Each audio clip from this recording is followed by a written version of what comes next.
Hai Sobat MC, jumpa lagi dengan saya Michael dari MC Consulting. Pada video sebelumnya, saya sudah membahas mengenai update terbaru dari Undang-Undang Harmonisasi Peraturan Perpajakan dari klaster KUP.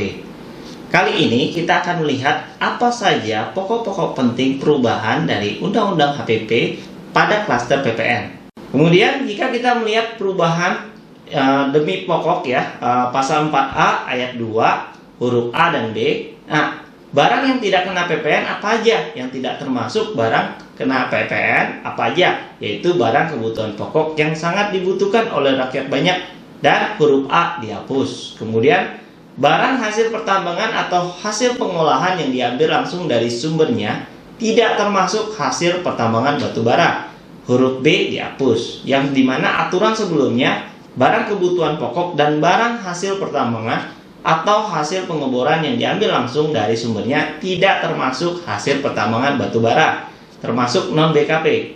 Jadi barang X non-BKP atau kebutuhan pokok diberikan fasilitas dibebaskan dan pengenaan PPN yang diberikan secara selektif dan terbatas. Kemudian pengaturan selanjutnya adalah pasal 4A ayat 2 huruf C dan D, yaitu barang yang tidak kena PPN apa aja. Termasuk barang tidak kena PPN yaitu makanan dan minuman yang disajikan di hotel, restoran, rumah makan, warung, dan sejenisnya meliputi makanan dan minuman baik yang dikonsumsi di tempat maupun tidak. Termasuk makanan dan minuman yang diserahkan oleh usaha jasa boga atau catering dan uang emas batangan untuk kepentingan cadangan devisa negara dan surat berharga, yaitu emas batangan non-BKP hanya untuk kepentingan cadangan devisa negara. Kemudian aturan sebelumnya tidak terdapat penegasan di pengaturan sebelumnya bahwa makanan dan minuman yang disajikan di hotel, restoran, rumah makan, warung, dan sejenisnya termasuk makanan dan minuman yang diserahkan oleh usaha jasa boga atau catering yang tidak dikenai PPN, yakni objek PDRD. Kemudian seluruh emas batangan merupakan non-BKP. Nah, inilah pokok perubahannya. Kemudian jasa yang tidak dikenakan PPN apa aja nih?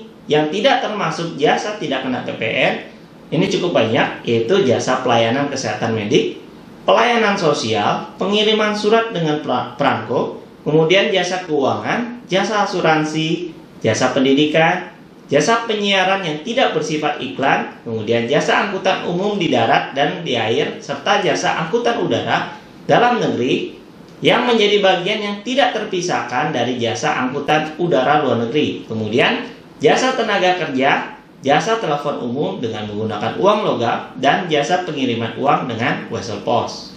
Di mana aturan sebelumnya semua jenis jasa yang tersebut di atas merupakan non-JKP. Nah, jasa X non-JKP diberikan fasilitas tidak dipungut atau dibebaskan dari pengenaan PPN yang diberikan secara selektif dan terbatas. Kemudian apa saja yang jasa tidak dikenakan PPN? Jika kita lihat di sini jasa tidak kena PPN ya. Aturan sebelumnya adalah jasa keagamaan non JKP, tidak mengalami perubahan. Seluruh jasa yang disediakan oleh pemerintah dalam kriteria dalam rangka menjalankan pemerintahan secara umum merupakan non JKP. Dan tidak terdapat penegasan di pengaturan sebelumnya bahwa jasa kesenian dan hiburan, jasa perhotelan, jasa penyediaan tempat parkir, dan jasa boga atau catering yang tidak dikenai PPN yakni objek PDRD. Nah, termasuk jasa yang tidak dikenakan PPN yaitu jasa keagamaan, kemudian jasa yang disediakan untuk pemerintah oleh pemerintah dalam rangka menjalankan pemerintahan secara umum meliputi semua jenis jasa sehubungan dengan kegiatan pelayanan yang hanya dapat dilakukan oleh pemerintah sesuai dengan kewenangannya yang berdasarkan peraturan undang-undang, dan jasa tersebut tidak dapat disediakan oleh bentuk usaha lain. Yaitu apa saja nih objek PDRD? Yaitu jasa kesenian dan hiburan, jasa perhotelan, jasa penyediaan tempat parkir, dan jasa boga atau catering. Kemudian jika kita lihat di sini ketentuannya, perubahannya apa saja yang terjadi di Undang-Undang Nomor 42 Tahun 2009 terhadap PPN, kemudian sudah distandarisasi dengan Undang-Undang Cipta Kerja Undang-Undang Cipta Kerja Nomor 11 Tahun 2020, kemudian perubahan lagi nih ketentuannya dari Undang-Undang HPP pasal 16B ayat 1A. Nah, jika kita melihat di sini mendorong ekspor untuk merupakan prioritas nasional di tempat penimbunan berikat atau mengembangkan wilayah dalam daerah pabean yang dibentuk khusus untuk maksud tersebut. Jadi, perubahannya adalah mendorong ekspor dan hilirisasi industri yang merupakan prioritas nasional. Kemudian, jika kita melihat menampung kemungkinan perjanjian dengan negara atau negara lain dalam bidang perdagangan dan investasi, konvensi internasional yang telah diratifikasi, serta kelaziman internasional lainnya, ini sebelumnya dibebaskan. Kemudian, jika di Undang-Undang HPP ini menampung kemungkinan perjanjian dengan negara atau negara lain dalam bidang perdagangan dan investasi, konvensi internasional yang telah diratifikasi, serta kelaziman internasional lainnya. Kemudian, mendorong peningkatan kesehatan masyarakat melalui pengadaan vaksin yang diperlukan dalam rangka program imunisasi nasional yang semulanya dibebaskan. Kemudian perubahannya seperti apa? Mendorong peningkatan kesehatan masyarakat melalui pengadaan vaksin dalam rangka program vaksinasi nasional. Kemudian poin D dan poin E yang sebelumnya ada sekarang dihapus.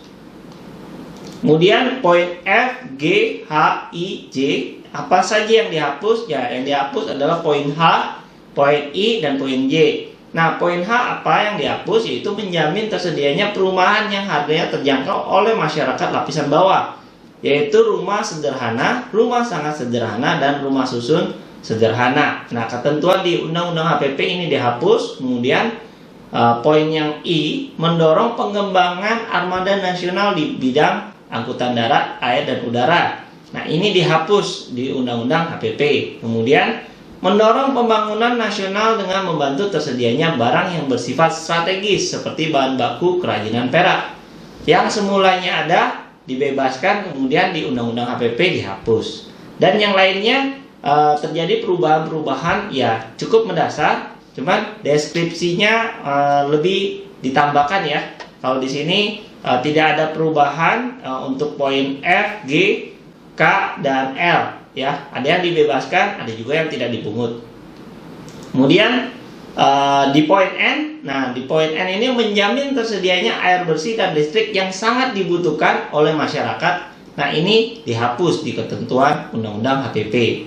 Nah, sedangkan di poin M membantu tersedianya BKP, barang kena pajak, dan atau JKP yang diperlukan dalam rangka penanganan bencana alam yang ditetapkan sebagai bencana alam nasional, ini dibebaskan. Nah, di poin H pada Undang-Undang HPP di sini membantu tersedianya BKP ataupun JKP yang diperlukan dalam rangka penanganan bencana alam dan bencana non-alam yang ditetapkan sebagai bencana alam nasional dan bencana non-alam nasional. Kemudian yang O, menjamin tersedianya angkutan umum di udara untuk mendorong kelancaran perpindahan arus barang dan orang di daerah tertentu yang tidak tersedia sarana transportasi lainnya yang memadai, yang perbandingan antara volume barang dan orang yang harus dipindahkan dengan sarana transportasi yang tersedia sangat tinggi.